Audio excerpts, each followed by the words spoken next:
ने देखा पर झोली भर जाती है, कदम कदम पर मदद तुम्हारी ये एहसास दिलाती है।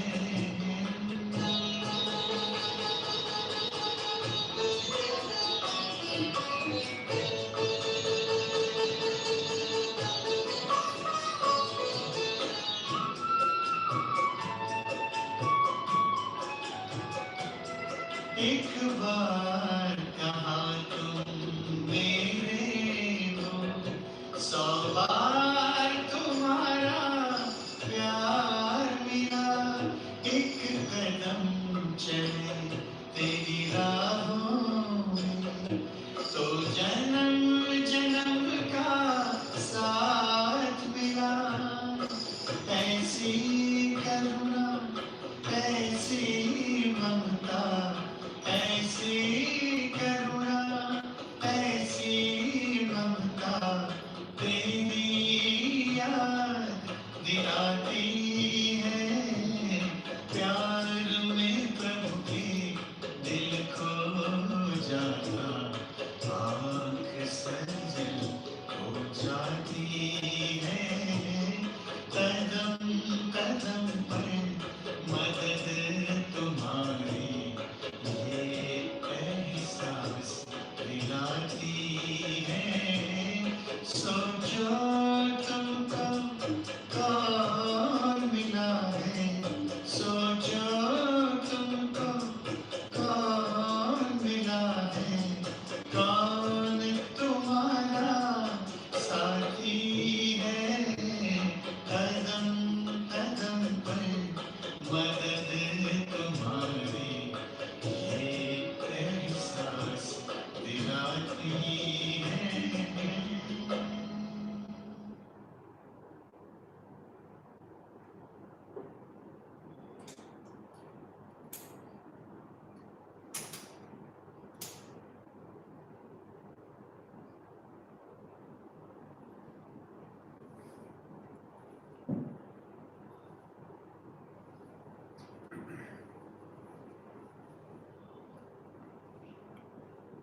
ओम शांति।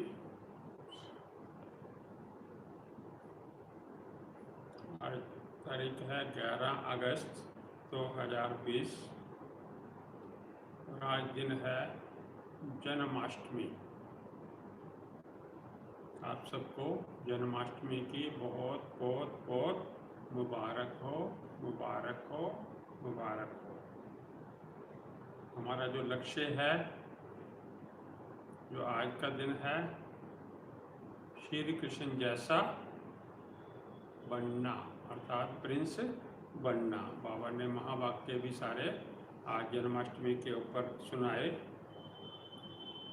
तो बाप दादा के महावाक्य सुनते हैं। आज बाबा कहते, मीठे बच्चे, तुम्हारी एम ऑब्जेक्ट है वंडरफुल, रंग बिरंगी दुनिया।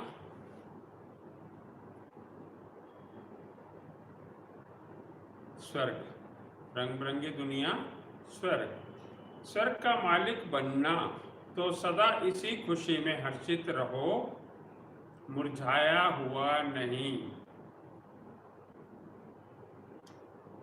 मीठे बच्चे, तुम्हारी एम ऑब्जेक्ट है वंडरफुल, रंग बिरंगी दुनिया, स्वर्ग। स्वर्ग का मालिक बनना, तो सदा इसी खुशी में हर्षित रहो, मुरझाया हुआ नहीं। आज का प्रश्न है, तकदीरवान बच्चों को कौन सा उमंग सदा बना रहेगा?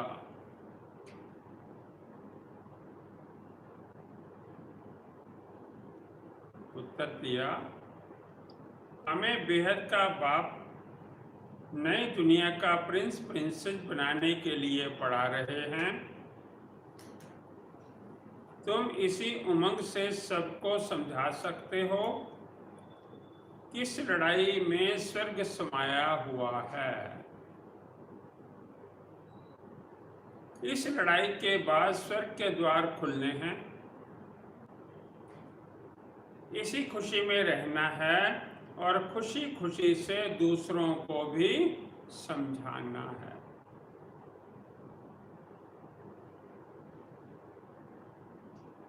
आज का गीत है, दुनिया रंग रंगीली बाबा, दुनिया रंग रंगीली। ऊपर कहा ना स्वर्ग को, कौन सी दुनिया है वो? वंडरफुल रंग बिरंगी दुनिया, स्वर्ग। ओम शांति। ये किन्होंने कहा बाबा को कि दुनिया रंग बिरंगी है?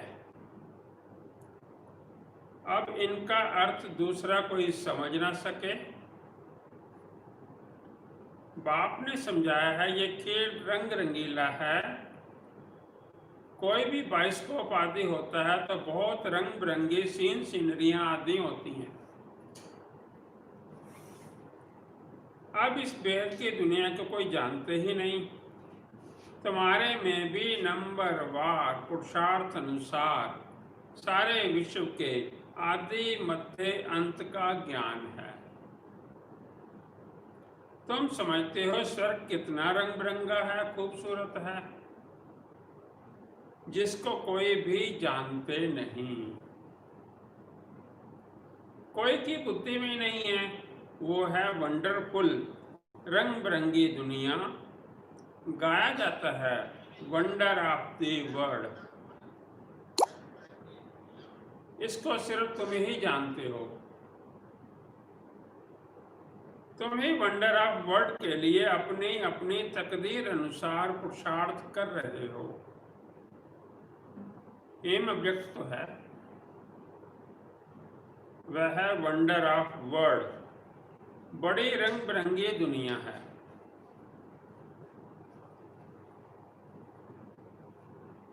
अपनी तकदीर अनुसार ही तुम पुरुषार्थ कर रहे हो। किसके लिए? वंडर ऑफ वर्ल्ड, रंग बिरंगी दुनिया के लिए। एम ऑब्जेक्ट तो है, वह है वंडर ऑफ वर्ल्ड।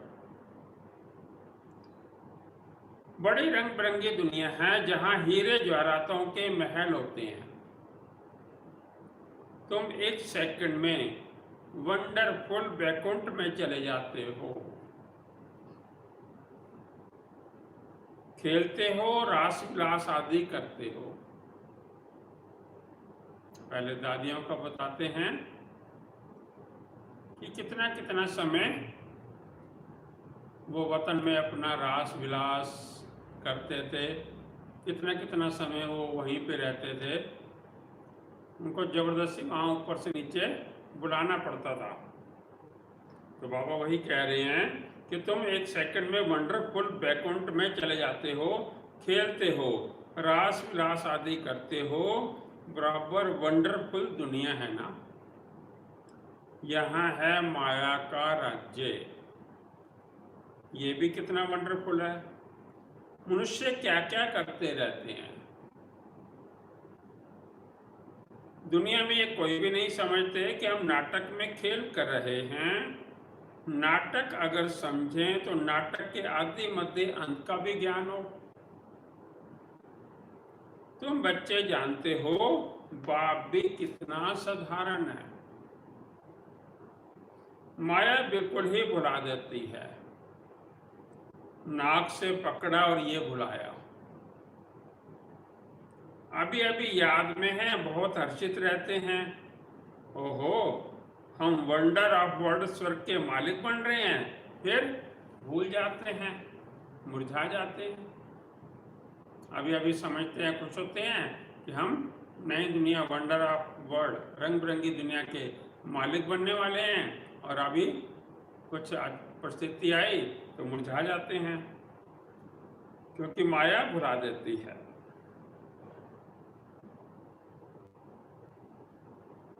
ऐसा मुरझा जाते हैं जो भील भी ऐसा मुरझाया हुआ ना हो।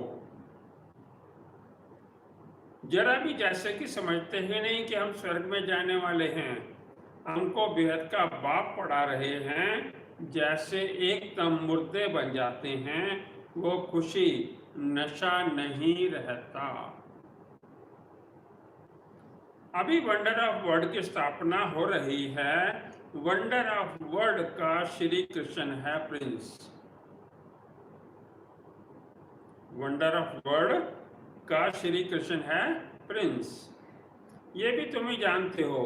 कृष्ण जन्माष्टमी पर भी जो ज्ञान में होशियार हैं वही समझाते होंगे।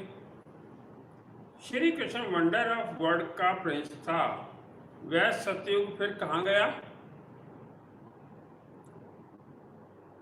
सतयुग से लेकर सीढ़ी कैसे उतरे? सतयुग से कलयुग कैसे हुआ?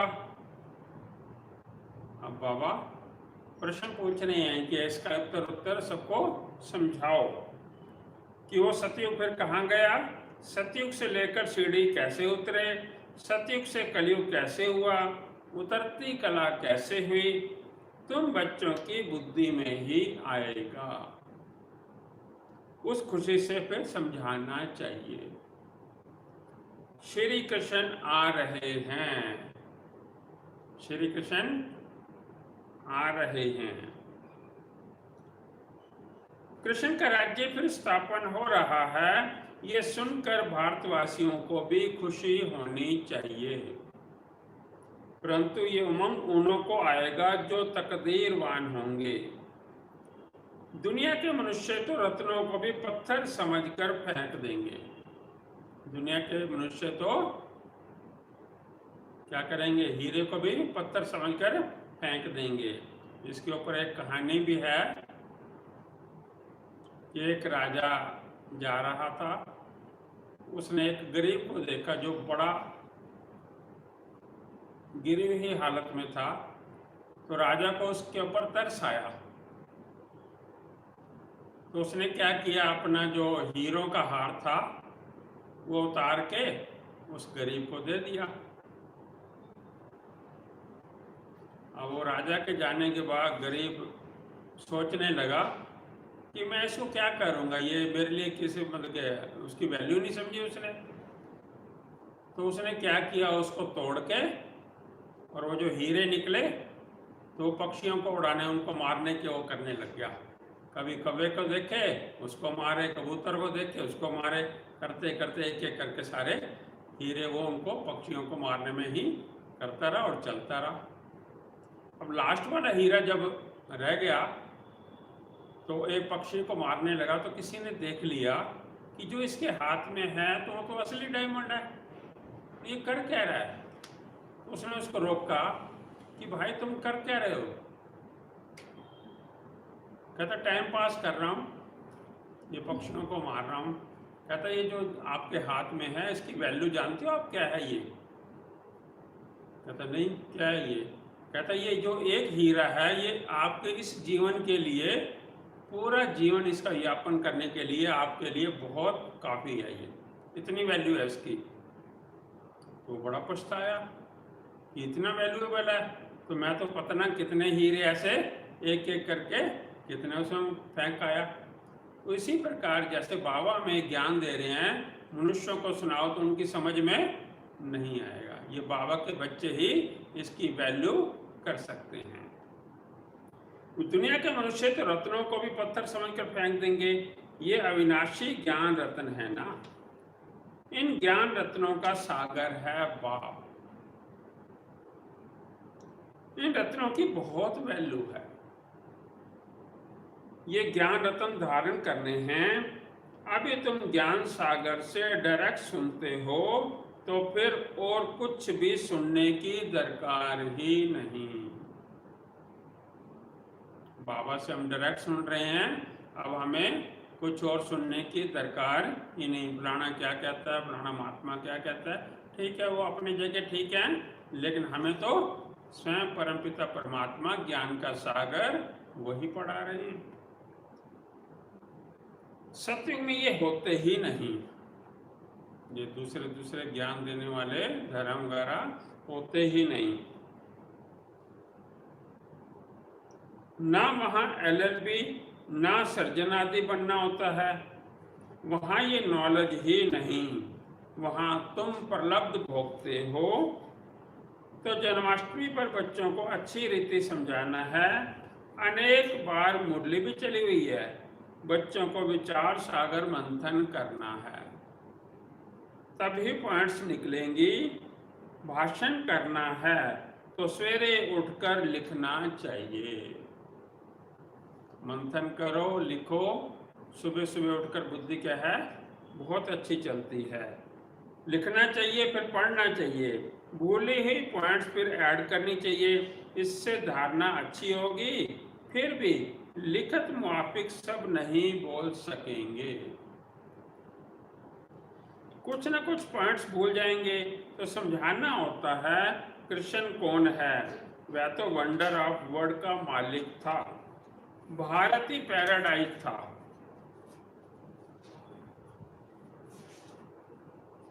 उस पैराडाइज का मालिक श्री कृष्ण था। भारत ही पैराडाइज था और उस पैराडाइज का मालिक श्री कृष्ण था। कृष्ण कौन है समझाना चाहिए। हम आपको संदेश सुनाते हैं, श्री कृष्ण आ रहे हैं। श्री कृष्ण आ रहे हैं। राजयोग भगवान ने ही सिखाया है, अब भी सिखला रहे हैं। पवित्रता के लिए पुरुषार्थ करा रहे हैं, डबल सिरताज देवता बनाने के लिए। ये सब बच्चों को स्मृति में आना चाहिए। जिनकी प्रैक्टिस होगी वे अच्छी रीति समझा सकेंगे। कृष्ण के चित्र में भी लिखत बड़ी फर्स्ट क्लास है। इस लड़ाई के बाद स्वर्ग के द्वार खुलने हैं। इस लड़ाई में जैसे स्वर्ग समाया हुआ है। बच्चों को अभी बहुत खुशी में रहना चाहिए। जन्माष्टमी पर मनुष्य कपड़े आदि नहीं पहनते हैं, लेकिन तुम जानते हो अभी हम ये पुराना शरीर छोड़ नया कंचन शरीर लेंगे। अब ये पुराना शरीर छोड़ नया कंचन शरीर लेंगे। कंचन काया कहते हैं ना, अर्थात सोने की काया। आत्मा भी पवित्र, शरीर भी पवित्र। अभी कंचन नहीं है, नंबरवार बन रही है। कंचन बनेगी ही याद की यात्रा से। बाबा जानते बहुत हैं जिनको याद, बाबा जानते हैं बहुत हैं जिनको याद करने का भी अकल नहीं है। याद की जब मेहनत करेंगे तभी वाणी जोहरदार होगी। अभी वो ताकत कहाँ है, योग है नहीं, ये तब की बात है।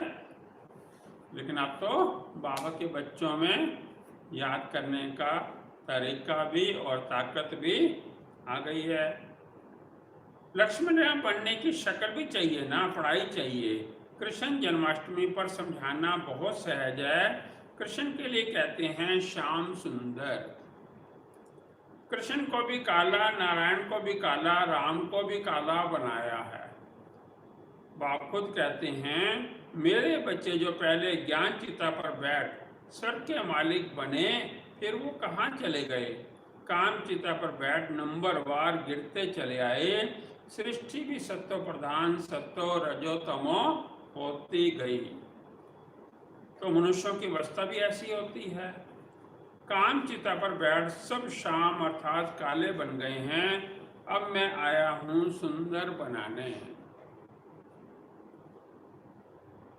आत्मा को ही सुंदर बनाया जाता है, शरीर की बात नहीं। आत्मा सुंदर तो शरीर अपने आप ही ऑटोमेटिकली सुंदर है ही। बाबा हर एक की चलन से ही समझ आते हैं मनसा वाचा कर्मणा कैसे चलते हैं, कर्म कैसे करते हैं, उससे पता पड़ जाता है। बच्चों की चलन तो बड़ी फर्स्ट क्लास होनी चाहिए। मुख से सदैव रतन निकलने चाहिए। कृष्ण जयंती पर समझाने का बहुत अच्छा है। श्याम और सुंदर की टॉपिक हो। कृष्ण को भी काला तो नारायण को भी, फिर राधे को भी काला क्यों बनाते हैं। शिवलिंग भी काला पत्थर रखते हैं और वो काला थोड़ी है। बाबा कहते हैं अपने साथ साथ मुझे भी काला बना दिया है। अब वो काला थोड़ी है। शिव है क्या और चीज क्या बनाते हैं, इन बातों को तुम बच्चे जानते हो, काला क्यों बनाते हैं, तुम इस पर समझा सकेंगे। अब देखेंगे बच्चे क्या सर्विस करते हैं। बाप तो कहते हैं ये ज्ञान सिर्फ धर्म वालों के लिए है, उन्हों को भी कहना है। बाप कहते हैं मुझे याद करो,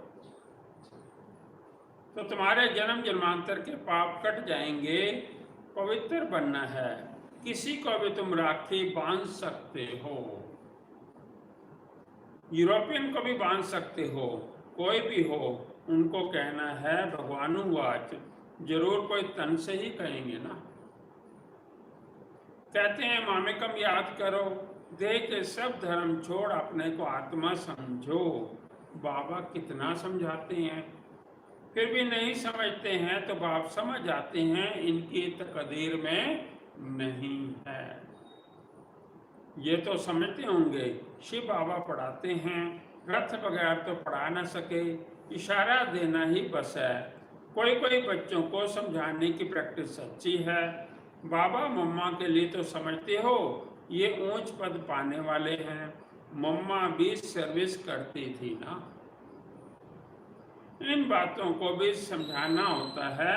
माया भी अनेक प्रकार के रूप होते हैं। बहुत कहते हैं हमारे में मम्मा आती है, शिव बाबा आते हैं, परंतु नए नए पॉइंट्स तो मुकर्रर तन द्वारा ही सुनाएंगे कि दूसरे किसी के द्वारा सुनाएंगे।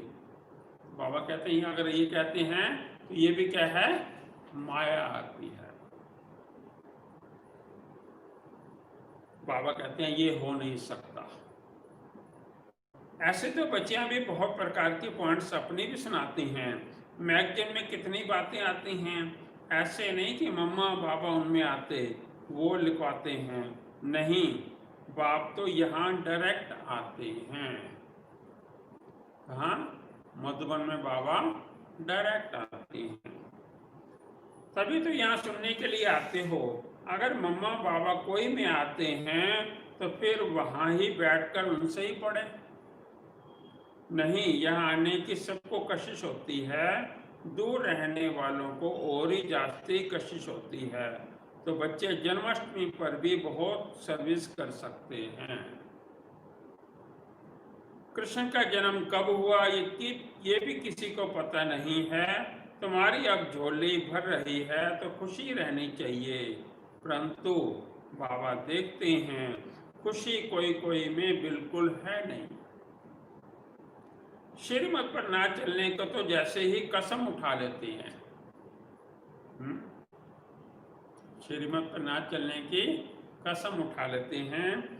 सर्विसेबल बच्चों को तो जैसे सर्विस ही सर्विस सूझती होगी। समझते हैं बाबा की सर्विस नहीं की, किसी को रास्ता नहीं बताया, तो गोया हम अंधे रहे। तो ये समझने की बात है ना। बैग में भी कृष्ण का चित्र है। बाबा ने जो बैग बनवाए, बाबा कहते हैं इसमें भी श्री कृष्ण का चित्र है। इस पर भी तुम समझा सकते हो। कोई से भी पूछो इन्हों को काला क्यों दिखाया है, बता नहीं सकेंगे। शास्त्रों में लिख दिया है राम की स्त्री चुराई गई, परंतु ऐसी कोई बात वहां होती नहीं।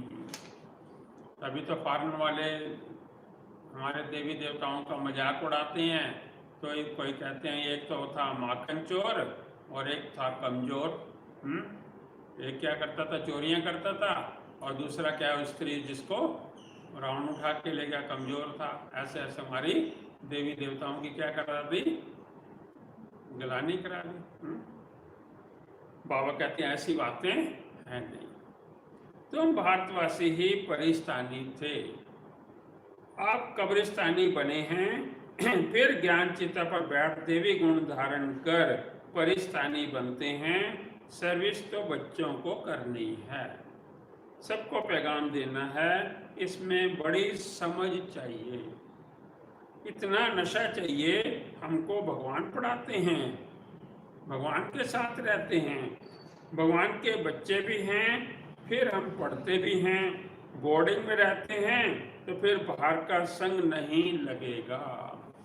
शुरू दादियाँ जो सिंध हैदराबाद में 14 साल तक बाबा के साथ रही, बाहर सेवा के लिए नहीं निकली। 14 साल भट्टी की, इसलिए अज्ञातवास में रहे। इसलिए बाबा क्या कह रही हैं, बोर्डिंग में रहते हैं तो बाहर का संग नहीं लगेगा। यहाँ भी स्कूल है ना, क्रिश्चियन में भी मैनर्स होते हैं, अभी तो बिल्कुल ही मैनर्स तमो प्रधान पतित हैं। देवताओं के आगे जाकर माथा टेकते हैं, कितनी उनकी महिमा है। सत्युग में सभी के देवी कैरेक्टर थे, अभी आश्चर्य कैरेक्टर हैं। ऐसे ऐसे तुम भाषण करो तो सुनकर बहुत खुश हो जाएं। मुख छोटा बात बड़ी। मुख छोटा अर्थात जो छोटी छोटी बहनें हैं, बड़े बड़े महारथी जो अपने आप को समझते हैं, तो जब उनको ज्ञान सुनाते हैं तो बाबा कहते हैं वही फिर उनके पांव पड़ेंगे कि आप तो हमारे से बहुत महान हो। मुख छोटा और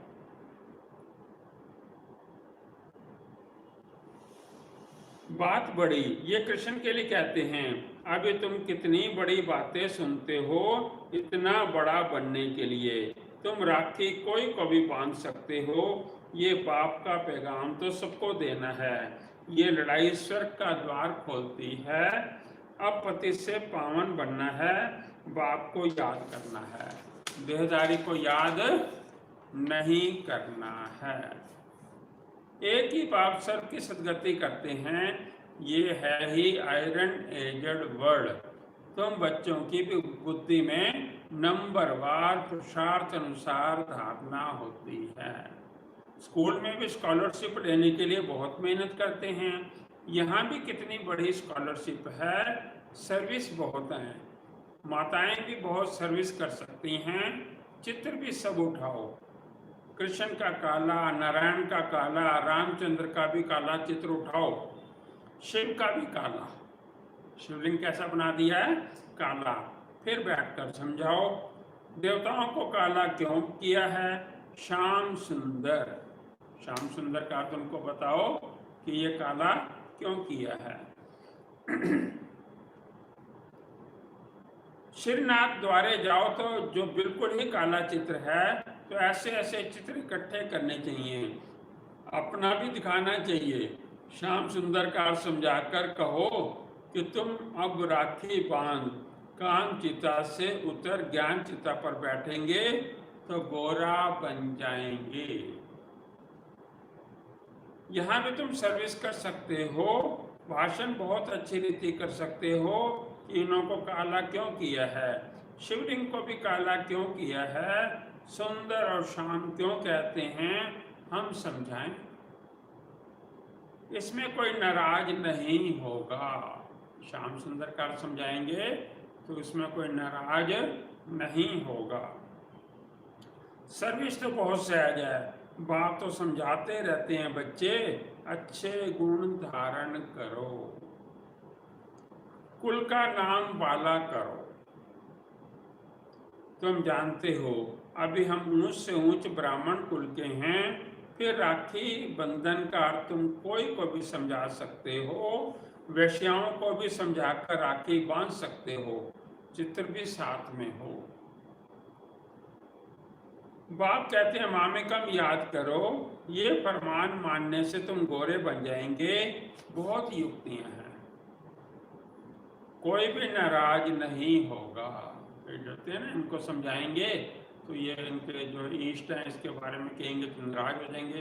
तो बाबा कहते हैं युक्ति से समझाएंगे तो कोई नाराज नहीं होगा। कोई भी मनुष्य मात्र किसी की सदगति कर नहीं सकते सिवाय एक के। भले राखी बंधन का दिन ना हो, कभी भी राखी बांध सकते हो, ये तो अर्थ समझना है। राखी जब चाहे तब बांधी जा सकती है, तुम्हारा धंधा ही यही है। बोलो बाप के साथ प्रतिज्ञा करो। बाप कहते हैं मामेकम याद करो तो पवित्र बन जाएंगे। मस्जिद में भी तुम उनको समझा सकते हो, हमें राखी बांधने के लिए आए हैं, हम राखी बांधने के लिए आए हैं। कहीं भी आप जा सकते हो, चाहे मस्जिद में समझाओ, क्या कहीं भी समझाओ, किसी धर्म वाले को समझाओ तो इसका अर्थ आप अच्छी तरह से समझा सकते हो। ये बात तुमको भी समझने का हक है। सबको यही कहो, कोई भी धर्म वाला हो, ये बात तुमको भी समझने का हक है।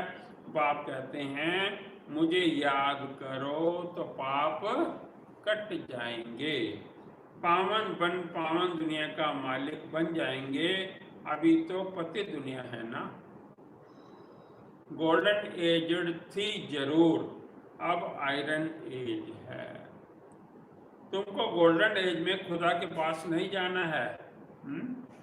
गोल्डन एज में खुदा के पास नहीं जाना है। ऐसे सुनाओ तो झट आकर चरणों पर पड़ेंगे। अच्छा,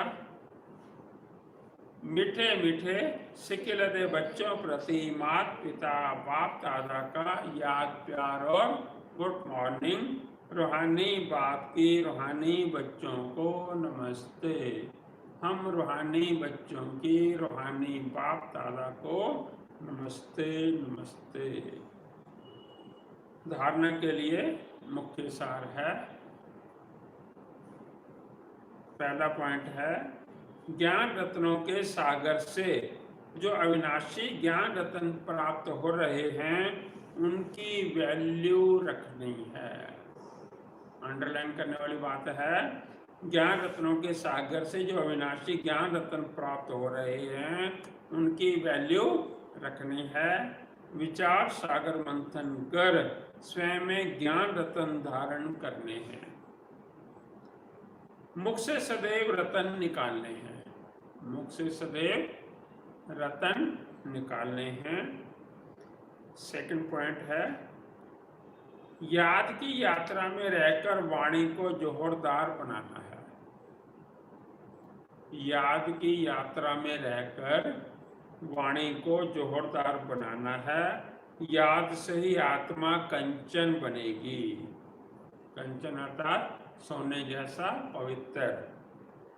याद से ही आत्मा कंचन बनेगी, इसलिए याद करने का अकल सीखना है। याद करने का अकल सीखना है। आज का वरदान है, प्राणी देह और दुनिया को भूलने वाले।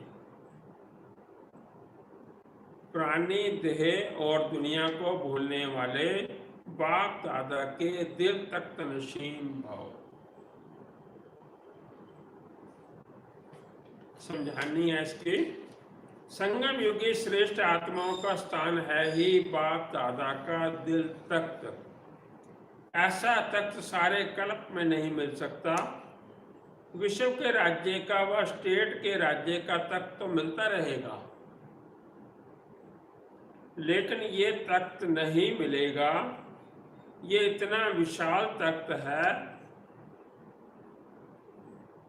जो चलो फिरो खाओ सोओ लेकिन सदा तख्त नशीन रह सकते हो। जो बच्चे सदा बाप दादा के दिल तख्त नशीन रहते हैं वह इस प्राणी देह व देह की दुनिया से विस्मृत रहते हैं। इसे देखते हुए भी नहीं देखते।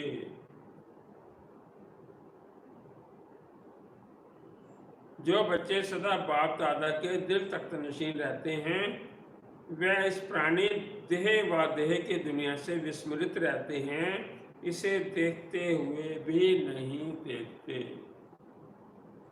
आज का स्लोगन है, हद के नाम मान शान के पीछे दौड़ लगाना, अर्थात परछाई के पीछे पड़ना। हद के नाम मान शान के पीछे दौड़ लगाना, अर्थात परछाई के पीछे पड़ना। अच्छा, ओम शांति। जैसे कि आप सबको मालूम है कि कहीं कहीं आज के दिन जन्माष्टमी मनाई जा रही है, कहीं कहीं फिर कल अर्थात बुधवार को भी मनाई जा रही है। तो इसलिए कृष्ण जन्माष्टमी का जो भोग है वो कल सुबह ही लगाया जाएगा।